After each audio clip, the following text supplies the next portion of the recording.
crushed grapes. As a year of reflection sits before me, I cannot help but to think what's in store for me.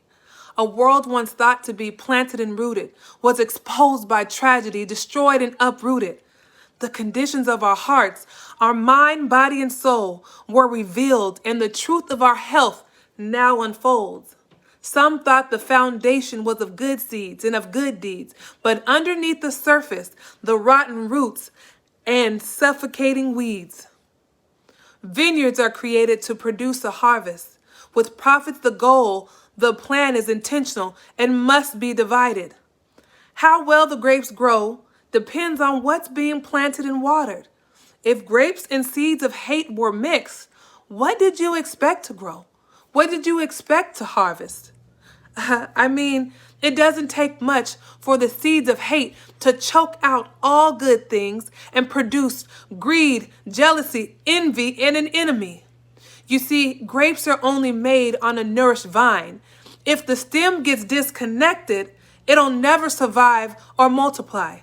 The events of 2020 provide us a visual of the health of our vineyards, revealing the deep-seated roots of what has always been perceived as covered. A deadly pesticide of injustice, racism, disease, self-destruction, and no self-control publicly sprayed on the vineyards, flaunting the love of power, money, selfish ambitions, and no shame. No, and it's real bold. We the people keep looking for someone to save us and protective gear to be our guard. All along, the deadly poison is in the roots and has been choking out the life of our vineyards. Vineyards produced grief, pain, loss, isolation, uncertainty, division, and emotional turmoil, killing off bunches of grapes with a future and a contribution to create better soil.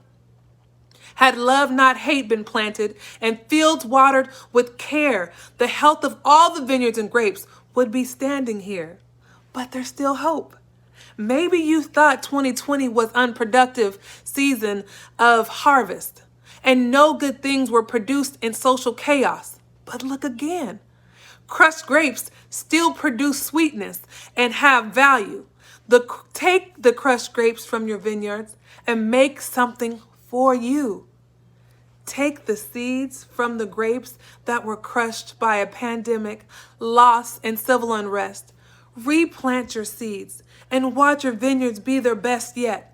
Next time challenges come, you'll be connected to a nutrient-rich vine, taking time to examine the roots and water it with love, joy, peace, and a spirit of kind. Crushed grapes still have purpose.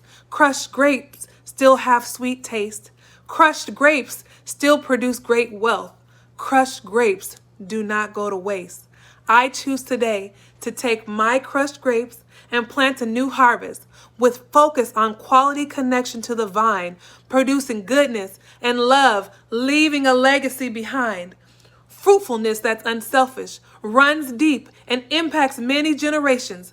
One that values the grapes by having an uncompromised foundation. Our crushed grapes are on a journey to greatness, but it takes a lot of work and it takes a community to build, water, and make this. Now be encouraged, hold your head up high, gather your crushed grapes, and let's go to work and reach for the sky. Crushed grapes.